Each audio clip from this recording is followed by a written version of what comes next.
সবচেয়ে বড় শাস্তি কি? শাস্তি হলো আখিরাত ভুলায়া দাও।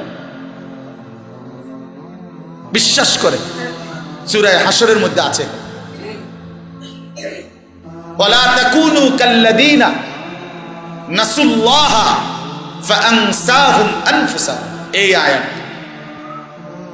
সূরা হাশর 28 নম্বর পারা, এই সূরা হাশরের 19 নম্বর আয়াত। আল্লাহ বলেন, বান্দা এই পরিমাণ আমাকে ভুলে যেও না। আমি আল্লাহকে লম্বা সময় ভুলে গেলে ফাআনসাহুম আনফুসাহুম, একদিন আমি তোমাকে তোমার নিজের থেকে ভুলায়া দেব। কি ভুলায়া দেব? তোমার আখিরাত ভুলায়া দেব, তোমার কবর ভুলায়া দেব, তোমার মৃত্যু পরবর্তী জিন্দেগি, তুমি যে হাশরের ময়দানে দাঁড়াবা এটা ভুলায়া দেব।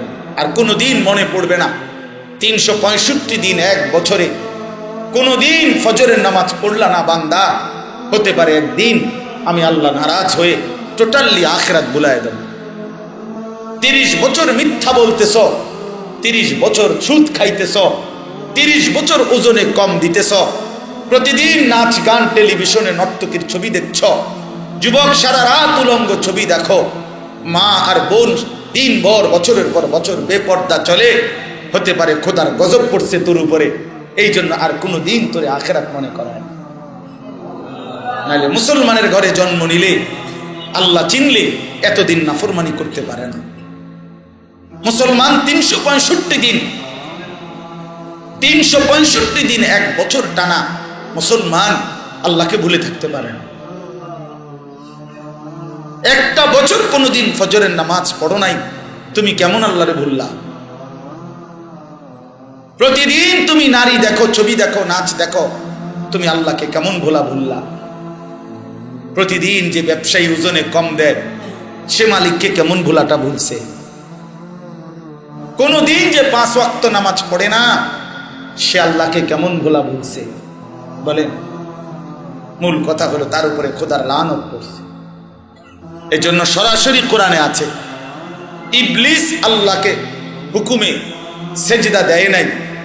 আল্লাহ তাআলা এই একটি সেজদা না দেওয়ার কারণে তার 3টা অভিশাপ দিছে। 1 নাম্বার বলছে, ইবলিস আজকের থেকে তুই শয়তান, এজন্য যে সেজদা দেয় না সে শয়তান।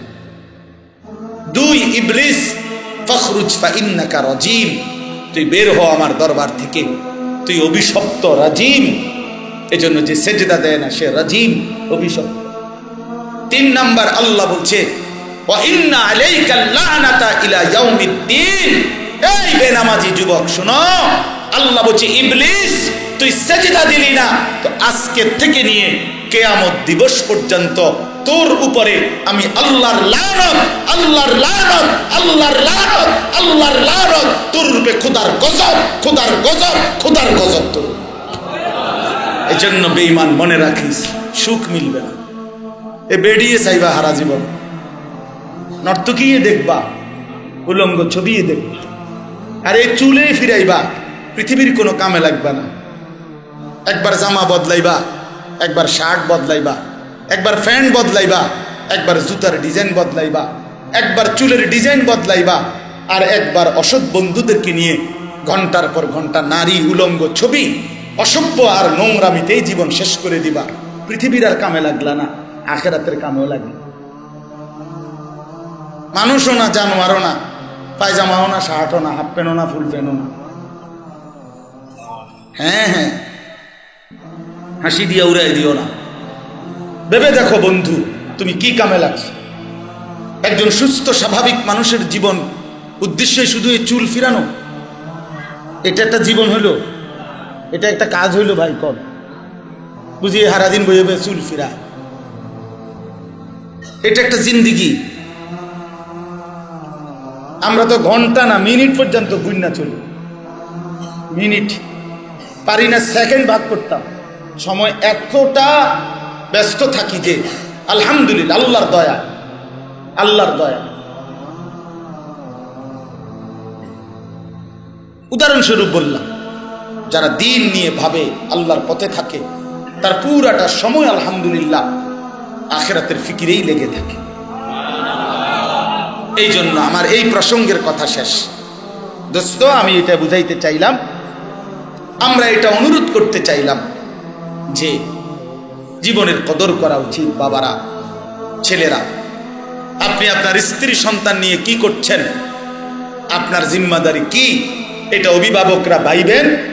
আর ছেলেরা, বাবা তোমরা ভাইব, তোমারে আল্লাহ যে মানুষ বানাইছেন, মুসলমান বানাইছেন, তোমার দায়িত্বটা ছিল কি?